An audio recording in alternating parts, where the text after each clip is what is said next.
Today, I would like to interview Mr. Jeffrey Hamilton, Chief of the Partnership and Coordination at United Nations ECE, Economic Commission for Europe, and he's responsible for the promotion of PPP around the world through United Nations. First, Mr. Hamilton, I have a question. Do you have any effect of happening on your organization after COVID-19? Well, COVID-19 is the subject area. Sadly, it's a game changer for many of our activities. While UNECE is trying to carry on business as usual, sadly, even within the Secretariat, there are now people who have been infected by this, and we're probably facing another lockdown, which would mean working exclusively from home. We're still to see the restrictions that they put, but what it means is intergovernmental meetings don't take place in the same format. They either are done through webinars or through hybrid type things, but you know, it's not ideal. It's not ideal. Okay. Second question is, what is your role at the ECE coordination and the partnership section? What do you do in terms of PPP around the world? Well, the United Nations Economic Commission for Europe is, in actual fact, the only body inside the UN system with an intergovernmental structure dealing with public-private partnerships. I mean, there are a few UN agencies that are interested. I mean, UNCITRAL, for example, in Vienna, has legislative guidelines on PPP, but UNECE is the only one that's really got a kind of permanent basis for working in this area. And we try and increase our global spread by working with our other regional commissions. Economic Commission for Europe is one of 5 regional commissions, and the other regional commissions are interested in PPP, but they don't have that foundation and expertise. So we're trying very hard to prepare standards, recommendations, guidelines, and various other things that I can talk about just now. But it's trying to also include our colleagues, because we're dealing with the Sustainable Development Goals, and that's a program to achieve really valuable things made even more important by the COVID-19. And we've got to work as best we can globally, trying to encourage other regional commissions to take these standards and promote them. Okay, you just mentioned SDGs, Sustainable Development Goals. Around the time 2015, you started talking about People First PPP. What do you mean by People First PPP?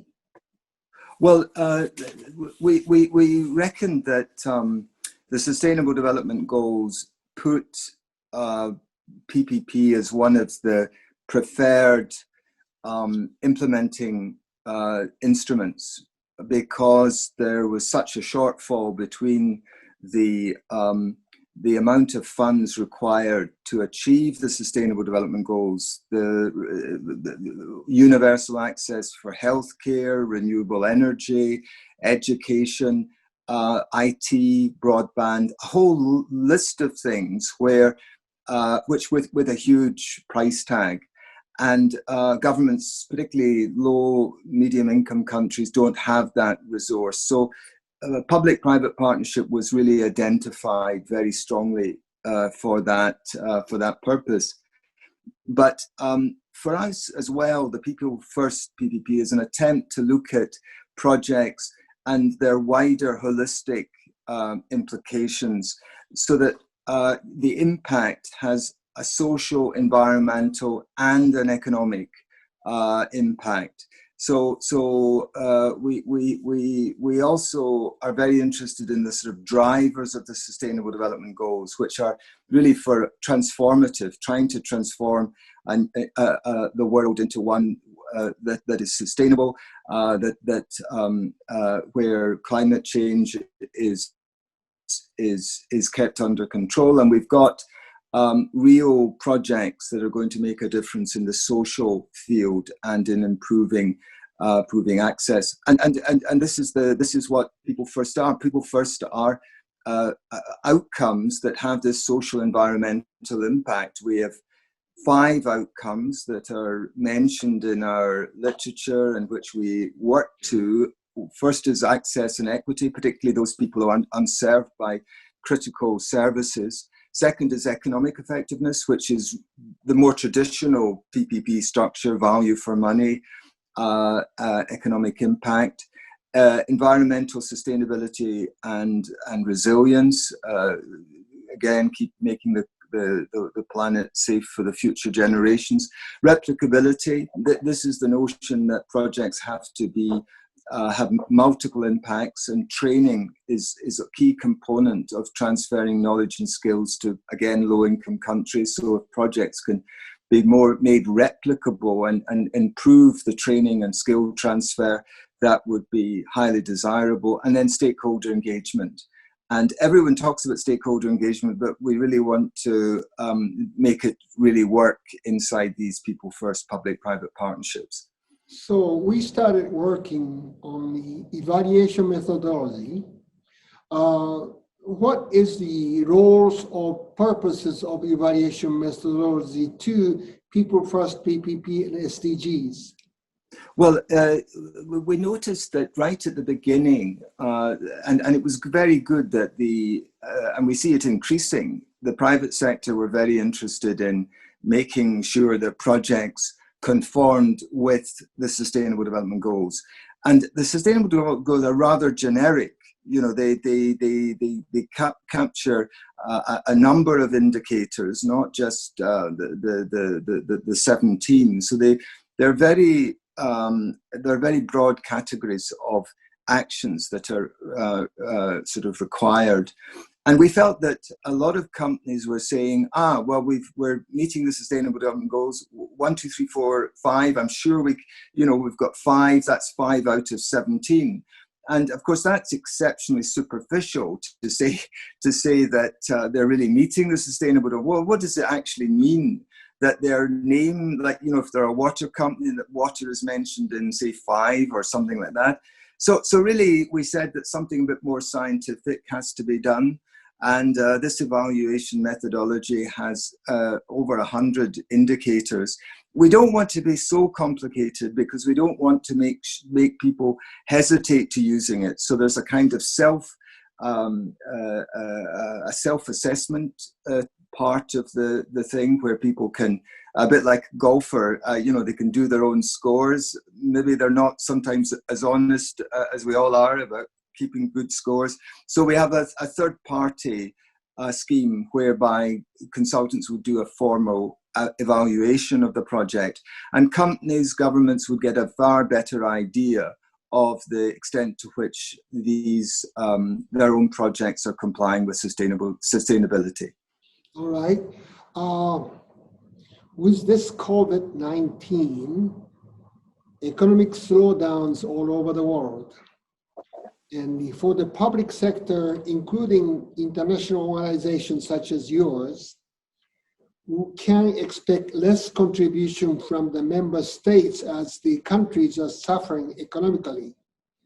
Does that mean for Japan and rest of the world, private participation is essential to keep the public works, public needs met, all the SDGs, but does that bring the importance, essentiality of private sector and PPP in the world economy?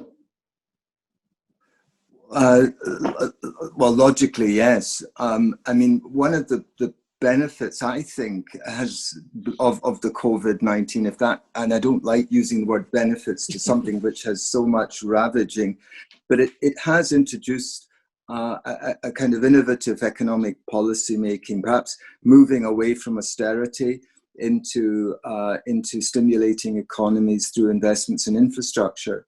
And I think, well, there's a debt issue, but the most important really is to get funding into economic activity to restore the huge to restore economic activity to what it was, and to build back better, to make sure that the future of our economies will be brighter and more sustainable. So these activities are figuring large within what we inside the People First PPP program would like to see achieved. One very important aspect is community resilience, because what we've seen in COVID-19 is that their impact has had differential developments on those groups which are socially and economically vulnerable in our societies. And, the poor people who don't have good education, don't have, these are the people who are most vulnerable and most likely to succumb to this pandemic. So we've got to try and focus on those weaknesses and those groups in communities who are most in need of attention. And it's this concept of community resilience which I think is going to become stronger within how we see PPP, People First, and how we can develop really. I mean, it's very easy for me to say, let's get sort of community resilience programs and projects going, but that's what it is. It's about, developing food security programs, healthcare programs, and also looking at jobs. How can People First PPP actually improve the enabling environment for jobs growth and innovation? Very, very important. So does that add more importance, or you may have to work harder because you have to convince other UN bodies that private participation are required to achieve all those 17 goals? Yes, well, the PPP is seen very critically, I would have to admit, within the UN system. There aren't so many converts to PPP, and what we want is a much stronger momentum behind People First PPP. As I say, you can't make the Sustainable Development Goals achievable unless you take PPP really seriously. Value for money perhaps is not such a great selling item in those contexts, but value for people certainly is. And we hope that our other UN colleagues will join us in this campaign to put People First PPP very high on the agenda. You also mentioned resiliency, community resiliency, which one of your Center of Excellence, led by David, is pushing for this importance of resiliency. But to me, for the future society and future economy, sustainability and resiliency must be equipped for the building of the future community. What will be your response? Absolutely. It has to have that focus, and it has to focus on real projects where the communities themselves are directly impacted and also they're directly involved. One subject area that isn't so well treated inside the PPP discussion is women's empowerment. But for the UN Sustainable Development Goals, we take women's empowerment extremely seriously. And in the People First PPP, under the economic effectiveness category, we want all sort of groups involved in projects and also benefiting from them. So women have a big role to play because maybe they haven't been properly consulted in the design of the project, and companies can do a tremendous amount within their own operations to advance women, and we must give recognition to private sector who do that, and encourage them to do even more. maybe you have centers of excellence. Toyo University have the local government PPP. Maybe another center of excellence created for the gender equality study for the center of excellence, because that is very, very important part of our future society. Well, it's interesting you say that. I mean, there has been quite a lot of discussion. One was mentioned in an African country, a setting up of a center of excellence on gender equality. It's difficult. Well, resources, of course, are always difficult to receive. But I certainly personally would love to see a center of excellence focusing on people first projects that impact favorably on women and encourage more participation by women in actual projects. I think you probably know this just as well as I do, Sam, that when you go around international conferences, or as we did in the past, the number of males outnumbered the number of females by quite a number of multiples. And that is just, that's not the future. We have to have a more diverse workforce, and we've got to really it's not automatic.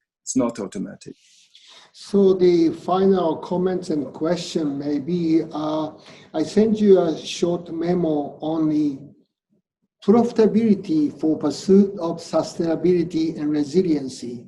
Of course, Harvard Business School started the profit and business school teaching, but sustainability, resiliency has to be in the focus rather than profitability for pursuit of our future society.